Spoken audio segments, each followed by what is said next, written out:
تو ادھر شہر قائد میں آج گرج چمک کے ساتھ درمیانی بارش کا امکان ہے۔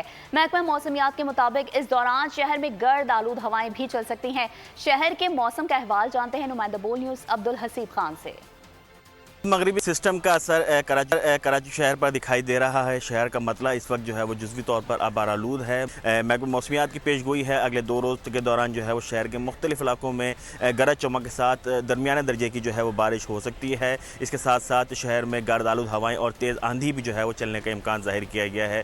گو کہ مغربی سسٹم کے اثرات جو ہے وہ بالائی سندھ پر زیادہ نظر آئیں گے، لیکن اس کے اثرات بہرحال کراچی تک جو ہے وہ ضرور پہنچیں گے، اور جو پیش گوئی کی گئی ہے محکمہ موسمیات کی اس کی جانب سے اس کے مطابق کہ جو ہے وہ آج شام میں آج رات میں جو ہے وہ کہیں جو ہے وہ ہلکی بوندا باندی اور کہیں پر جو ہے وہ درمیانے درجے کی بارش ہو سکتی ہے، اور یہ سلسلہ جو ہے وہ کل تک جاری رہے گا۔ اس وقت اگر موجودہ سسٹم کی بات کی جائے تو اس وقت شہر کا مجموعی طور پر موسم خاصا جو ہے وہ بہتر دکھ رہا ہے، کیونکہ پچھلے 2 دنوں کے درمیان جو گرمی تھی وہ آج نہیں ہے، لیکن ہوا میں نمی کا تناسب زیادہ ہونے سے جو ہے وہ گرمی کی شدت زیادہ۔ آپ کا بہت شکریہ۔